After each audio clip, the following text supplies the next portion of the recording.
Hi, this is Roger. Thanks for dropping by. This is really a talky video, but we need to look at something while I'm chatting away, because you certainly don't want to look at me. Wouldn't wish that on anybody. This species Vanda, Roeblingiana, is opening up nicely now, so I thought we could have a quick look at that. This warrants closer inspection, but therein lies the point of this video. That's the time. It's lunchtime and I haven't watered my dailies yet, and there's a very good reason for this. My environment can tell me things when I'm not here. The foggers, which are beavering away at the moment, let me just zoom back out again, get a bigger picture. They whiz away when the sun's out, because the extractor fan sucks out the hot air, and along with it an awful lot of the humidity, and the foggers replace it. So they try and keep up, and they do not a bad job. But this morning when I went to fill those up, they'd only used a third of their water. Now that tells me yesterday wasn't that sunny for a reasonable amount of the day where the sun does come round, because the sun doesn't come round here till about 11 in the morning. When it hits this side, end on, you can see the bright patch up there, that's called the sun. I'm not looking at it, but you can. So, you know, from 11 o'clock till heading towards 2 o'clock, this end gets its bright light.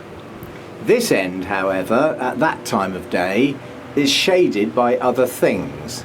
Now obviously on the top shelf it's still quite bright, because it comes in through the roof this time of year. The sun's high in the sky. In the winter, when it's low in the sky, it's not so good. But anyway, so later on this afternoon the sun will come round onto this end, and this little lot will get their turn at some bright light, and this little lot will get less light during the afternoon. Now things like oncidiums, up in there's cattleyas on the end, there's dendrobiums hanging up on the roof, tolumnias, all sorts of things that can take quite a lot of bright light, but I don't like them having that intensity of light all day long. Those that want it all day long are up above everything else, so they can get it. Things like the hanging dendrobiums up the back there, all those sort of hanging bits, the backs of the tolumnias, that's a nice view. Things like that, they can take the bright light for a lot of the day, so they get up high and they don't mind the heat either. Quite honestly, although the roof is the warmest part, it's not a great deal warmer in the roof than it is at the midpoint, simply because these things are stirring it up. So anyway, back to the point. I haven't watered my dailies yet today, so things like this are starting to get quite crispy, yeah? Now there's a reason. I know that yesterday they won't have used as much water. My foggers tell me, because I wasn't here for a fair bit of the day, that we didn't get sun all day yesterday, so they won't have dramatically dried out, so to speak. Some of them will still be damp and probably won't even get watered today. Now tomorrow I'm out first thing. I've got to go and collect my daughter, so I'll have an early start in the car and a drive, and then when I get back I've got to spruce myself up, which for me takes about 5 minutes. I'm not that fussed what I look like. And then we're off to my mum's birthday lunchtime do, and we'll probably get back mid to late afternoon. So nothing's going to get watered tomorrow.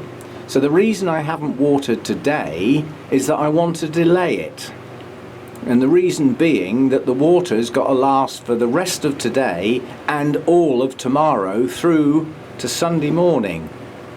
Now this video might get posted at a different time, so those actual days might seem odd. But in the real time, you know, today is Friday, tomorrow's a busy day for me, and I'll be up Sunday morning back to my watering. So I'm cheating. Instead of my dailies being daily, they're going to get 1 in 2 days, and it won't hurt them because they didn't dry out properly yesterday, and so they're going to have some of today to get to that dry spell. Probably in about an hour maybe I'll start watering, and then That will last them today and all day tomorrow, because checking the weather forecast, tomorrow doesn't look like a bright sunny day. It looks like there's some rain about, some cloudy periods and possibly some bright spells. So I know they'll do okay with no water tomorrow, because they'll have some water left over from today. And this time of year, my nighttime temperature is only going down to about 20 degrees, maybe 18 at the very lowest. So if they stay slightly damp overnight, tonight, it's not going to hurt them. You know, in the winter time I wouldn't dream of doing that sort of thing. So yeah, just a little tip that, you know, if you've got a day where you know you can't water and you can do it, delay the watering the day before so that it shares some of that water with the following day and they don't get too dry and too frazzled. If you can't do that sort of thing, then move them out of the light. You know, if you're going to have a whole day where you can't get at your plants and some of them ought to be watered, then move them somewhere very, very shady and preferably cooler. And then they'll take it. They'll be okay till you can get back to them. And what the hell you'd do for a week, I don't know. I haven't had to worry about that since I've had this large collection, because I haven't been away for a week. I dread the thought, but I do have plans in place. And if it ever comes round that that's going to happen, I'll show you what I'm going to do, but until then it doesn't matter for me. So that's just a little thing that's going to happen sort of today and tomorrow, and the plants will be okay. I know they will. Okay, just a few little hints, just a short one. End with that. That is such a lovely flower. It's just opening up now and it's looking beautiful. That's Melissa Bryony, or Brian, however you say it, but a beautiful bloom. It's got a lot of the old-fashioned odontoglossum in it. You can tell by the shape of the flower, the patterning. It's got some of that old odontoglossum in it, and I just love blooms like that.